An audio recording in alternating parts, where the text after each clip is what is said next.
Après Poésie dans mon garage, Théâtre dans mon garage. Première édition. Alors, j'ai emprunté les Playmobil de mon fils, et on va faire avec les moyens du bord. C'est le confinement. Hop, allez, c'est parti. Ah, fâcheuse nouvelle pour un cœur amoureux. Dures extrémités où je me vois réduit. Tu viens, Sylvestre, d'apprendre au port que mon père revient? Oui. Qu'il arrive ce matin même? Ce matin même. Et qu'il revient dans la résolution de me marier? Oui. Avec une fille du seigneur Géronte? Du seigneur Géronte. Et que cette fille est mandée de Tarente ici pour cela? Oui. Et tu tiens ces nouvelles de mon oncle? De votre oncle, à qui mon père les a mandées par une lettre? Par une lettre. Et cet oncle, dis-tu, c'est toutes nos affaires? Toutes nos affaires.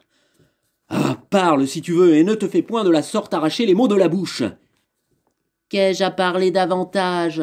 Vous n'oubliez aucune circonstance, et vous dites les choses tout justement comme elles sont. Conseille-moi, du moins, et me dis ce que je dois faire dans ces cruelles conjonctures. Ma foi, je m'y trouve autant embarrassé que vous, et j'aurais bon besoin que l'on me conseillât moi-même. Je suis assassiné par ce maudit retour. Je ne le suis pas moins. Lorsque mon père apprendra les choses, je vais voir fondre sur moi un orage soudain d'impétueuses réprimandes. Les réprimandes ne sont rien, et plutôt ciel que j'en fusse quitte à ce prix. Mais j'ai bien la mine pour moi de payer plus cher vos folies, et je vois se former de loin un nuage de coups de bâton qui crèvera sur mes épaules. Ô ciel, par où sortir de l'embarras où je me trouve? C'est à quoi vous deviez songer avant que de vous y jeter. Ah, tu me fais mourir par tes leçons hors de saison. Vous me faites plus mourir par vos actions étourdies. Que dois-je faire? Quelle résolution prendre? À quel remède recourir? Allez, je fais une pause.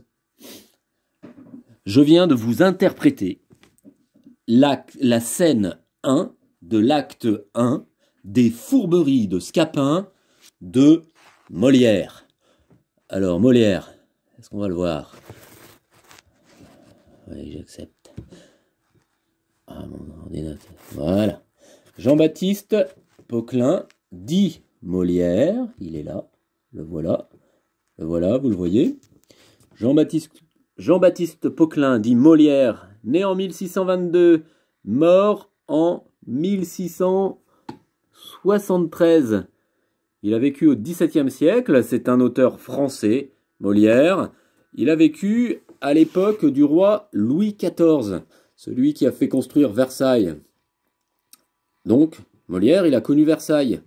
Bon, il n'a pas connu Versailles toute sa vie. D'abord, il a commencé par être un pauvre comédien, auteur de pièces de théâtre, qui tournait dans toute la France. Et il a présenté ses spectacles à de nombreux spectateurs dans les villages, dans les villes de France. Et petit à petit, il est devenu une célébrité, il est devenu une star. Pourquoi? Parce qu'il était très doué pour écrire des comédies, des farces. Et cette pièce qu'on va étudier ensemble, Les Fourberies de Scapin, c'est un exemple de comédie classique. Alors du coup, Molière, il s'est fait connaître peu à peu et il est devenu l'auteur du Roi Soleil de Louis XIV. Si bien qu'à la fin, il présentait d'abord ses spectacles à la cour, à Versailles, au roi et aux nobles de la cour, et puis ensuite, ces spectacles étaient joués dans les théâtres de Paris et ensuite dans toute la France. C'était donc des spectacles qui étaient vus par de nombreux spectateurs. Alors, on ne va pas tout expliquer aujourd'hui. Je vais simplement m'arrêter sur un terme. Je vous ai dit que j'ai joué la scène 1 du premier acte de la pièce des Fourberies de Scapin. Alors, qu'est-ce qu'un acte? Un acte, c'est... Ah, je vais poser mon téléphone comme ça, voilà. Un acte, c'est une subdivision principale d'une pièce de théâtre. C'est la partie qui va être séparée normalement de la suivante par un entr'acte dans une pièce de théâtre. Originellement, c'était lié au fait que les pièces de théâtre étaient éclairées par des bougies. Vous savez, le théâtre, il a sans doute été inventé dès la préhistoire. Et puis, il est devenu très important à l'époque antique, chez les Grecs et les Romains. Et à ce moment-là, évidemment, il n'y avait pas l'électricité. Donc, pour éclairer les scènes de théâtre, pour éclairer les théâtres, on utilisait des bougies, des grandes bougies, et peu à peu, les auteurs de théâtre se sont mis à écrire des pièces qui correspondaient au temps que mettait la bougie à s'éteindre, à être consommée. Et donc, quand la bougie se terminait, c'était la fin du premier acte, et donc les auteurs de pièces de théâtre ont pris l'habitude d'écrire des actes qui duraient le temps d'une bougie. Voilà. Donc là, on vient de jouer la première scène, la scène 1 de l'acte 1 des Fourberies de Scapin. Qu'est-ce qu'une scène? Alors une scène en théâtre, ça a deux sens. D'abord, c'est l'espace de jeu. Là, c'est la boîte en carton, où jouent les comédiens. La scène, matériellement, c'est l'espace de jeu. Mais la scène, c'est également une partie à l'intérieur d'un acte. Classiquement, la scène, c'est ce qui correspond à l'entrée ou à la sortie d'un personnage. Là, je me suis arrêté à la fin de la scène 1 de l'acte 1. Au début de la scène 2, qu'on fera par la suite, que je vous interpréterai par la suite, un personnage, Scapin, va arriver. Et donc, à ce moment-là, on commence la scène 2. Puisqu'on parle de scène, on peut parler de mise en scène. Qu'est-ce que la mise en scène? La mise en scène, c'est l'art d'adapter en jeu l'œuvre d'un dramaturge. Alors là, notre dramaturge, c'est Molière. Notre dramaturge, c'est Molière. C'est lui le dramaturge. C'est lui l'auteur d'une pièce de théâtre, Les Fourberies de Scapin. Et le metteur en scène, je ne vous montre pas ma tête parce que je viens de me réveiller. Le metteur en scène, c'est moi. C'est Monsieur Gentil. Et donc, j'ai mis en scène avec mes comédiens, les Playmobil qui sont là, j'ai mis en scène la première scène de l'acte 1 des Fourberies de Scapin. Pour mettre en scène, j'ai créé un décor avec un magnifique arbre palmier Playmobil. Et le costume, je ne me suis pas trop embêté parce qu'ils avaient déjà des costumes, j'ai rien changé.